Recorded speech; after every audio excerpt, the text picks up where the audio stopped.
യേശുദാസിന് ഒരു പാട്ടില് തെറ്റ് പറ്റിയതിനെ കുറിച്ച് മുമ്പ് ഒരു മ്യൂസിക് സ്റ്റോറീസിൽ പറഞ്ഞിട്ടുണ്ടായിരുന്നു. എന്നാൽ ഇന്ന് മ്യൂസിക് സ്റ്റോറീസിൽ പറയാൻ പോകുന്നത് യേശുദാസിന് തെറ്റ് പറ്റി എന്ന് തെറ്റിദ്ധരിക്കപ്പെട്ട ഒരു പാട്ടിനെ കുറിച്ചാണ്. പാട്ട് മറ്റേതുമല്ല, അടുത്ത കൊല്ലം 60 വർഷം പൂർത്തീകരിക്കാൻ പോകുന്ന ഒരു പാട്ടാണ്. ഒരു പുഷ്പം മാത്രമേ പൂങ്കുലയിൽ നിർത്താം ഞാൻ, ഒടുവിൽ നീ എത്തുമ്പോൾ ചൂടിക്കുവാൻ എന്ന പാട്ട്. ഒരു പുഷ്പം മാത്രമെൻ പൂങ്കുലയിൽ നിർത്താം ഞാൻ. ഇപ്പോഴും യുവത്വം തോന്നുന്ന, എപ്പോ കേട്ടാലും വീണ്ടും കേൾക്കാൻ തോന്നുന്ന ഒരു പാട്ടാണിത്. പണ്ട് റേഡിയോയിലും കാസറ്റുകളിലുമൊക്കെ ഈ പാട്ട് കേൾക്കുമ്പോൾ ഈ പാട്ടിന്റെ അവസാന വരികൾ ഇങ്ങനെയായിരുന്നു കേട്ടുകൊണ്ടിരുന്നത്: ഒരു പുഷ്പം മാത്രമേ പൂങ്കുലയിൽ നിർത്താം ഞാൻ, ഒടുവിൽ നീ എത്തുമ്പോൾ ചെവിയിൽ മൂളാൻ എന്നിങ്ങനെ. എന്നാൽ ഇത് യേശുദാസിന് പറ്റിയ തെറ്റല്ല. എങ്ങനെയാണെന്നറിയോ? പണ്ട് കാസറ്റ് കമ്പനിക്കാർ ഒരു കാസറ്റിനകത്ത് ഒരുപാട് പാട്ടുകൾ ഉൾക്കൊള്ളിക്കേണ്ടത് കൊണ്ട് ചില പാട്ടുകളുടെ ഭാഗങ്ങളൊക്കെ കട്ട് ചെയ്യായിരുന്നു. അങ്ങനെ കട്ട് ചെയ്തപ്പോൾ പാട്ടിന്റെ അർത്ഥം തന്നെ മാറിപ്പോയി. അതാണ് ഇവിടെ പറ്റിയ തെറ്റ്. ഇപ്പോഴും നമ്മൾ റേഡിയോയിൽ പാട്ട് കേൾക്കുമ്പോൾ ഇതിലെ തെറ്റിയ ഭാഗം തന്നെയാണുള്ളത്. എന്നാൽ യൂട്യൂബിലും മറ്റ് സോഴ്സുകളിലൊക്കെ നോക്കിക്കഴിഞ്ഞാൽ ഇത് കറക്റ്റായിട്ട് തന്നെയാണ് യേശുദാസ് പാടുന്നത്.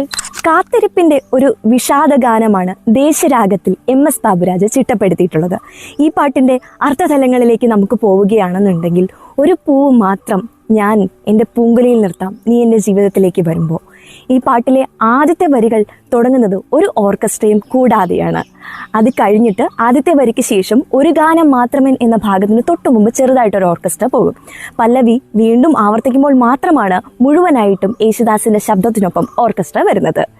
പാട്ടിന്റെ അനുപല്ലവി ഇങ്ങനെയാണ്: ഒരു മുറി മാത്രം തുറക്കാതെ വെക്കാം ഞാൻ എൻ്റെ മനസ്സിന്റെ ഗൂഢമായിട്ടുള്ള പൂന്തോട്ടത്തിൽ. അത് കഴിഞ്ഞിട്ട് ഓർക്കസ്ട്ര ഒന്നുമില്ലാതെയാണ് അടുത്ത വരികൾ വരുന്നത്: സ്വപ്നങ്ങൾ കണ്ട് നിനക്കുറങ്ങാനായിട്ട് പൂക്കളുടെ കിടക്ക തന്നെ ഞാൻ വിരിക്കാം എന്നാണ്. എത്ര മനോഹരമായിട്ടാണ് യേശുദാസ് അത് പാടിയിരിക്കുന്നതെന്നറിയോ?